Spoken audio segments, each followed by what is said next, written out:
ठीक है प्यारे बच्चों, तो वो 0 ही बन जाता है। तो 0 को हम 2 में डिवाइड करें, यानी प्रकृति को, यानी नेचर को, यानी अर्थ को, यूनिवर्स को हम 2 लोगों में बांटें, 4 लोगों में बांटें, 10 लोगों में बांटें, तो वो हमारे सारे के सारे 4, 8, 10 जो भी नंबर्स हैं वो सब माँ की गोद में ही बच्चे की तरह खेलेंगे, तो वो सब 0 ही बन जाएंगे, यानी माँ बन जाएंगे, प्रकृति बन जाएंगे, माँ के मैं में हो जाएंगे, माँ की मैं में हो जाएंगे, पुरुष रूप में नहीं रह पाएंगे, तो इसलिए वो 0 ही बन जाएंगे प्रकृति। ठीक है, इस प्रकार से भारत माता की जय बोली जाती है, यहाँ पर पुरुष की जय नहीं बोली जाती।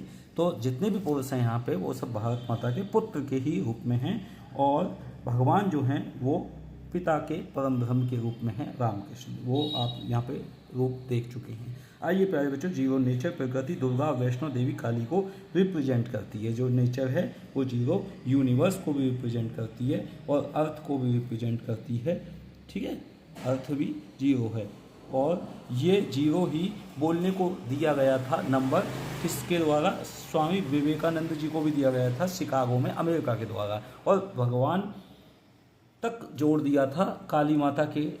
राम कृष्ण परमहंस शिष्य थे और भक्त थे, और उनके शिष्य नरेंद्र यानी कि स्वामी विवेकानंद थे, और उन्होंने शिकागो में 1869 में या 1889 में इतना बोला, 10 दिनों तक ब्रदर्स एंड सिस्टर्स करके रोजाना ताली से गड़गड़ाहट पूरे विश्व में सुनाई देती रही, और शिकागो में बड़ा धर्म सम्मेलन हुआ था, वहाँ पर बोला गया था। भारत के लिए शून्य दिया गया था, जिससे ये कम बोल पाएँ, ज़्यादा बड़ा टॉपिक ना दिया जाए, लेकिन वो शून्य पे ही पूरा डिटेल इतना बोलते चले गए जितना काली माता बुलवाती चलेगी। तो प्यारे बच्चों, भक्ति करने से हमको भक्ति से शक्ति मिलती है, यानी हमारा माइंड क्लियर होता है, ब्रेन शार्प होता है, और हमारे मन बुद्धि चित्त अहंकार पवित्र होते हैं, तो हमें ज्ञान स्वतः ही होने लग जाता है, वो भगवान की कृपा से होता है। ठीक है, आइए प्यारे बच्चों, अगर हम नेगेटिव इंटीजर्स की बात करते हैं, 1/-1 लेते हैं तो -1 आंसर आएगा, 1/-2 लेंगे 0.5 आंसर तो आएगा, नेगेटिव हो जाएगा, यानी कि ऋणात्मक, यानी कि किसी का कर्जा है हमारे ऊपर, ये माइनस साइन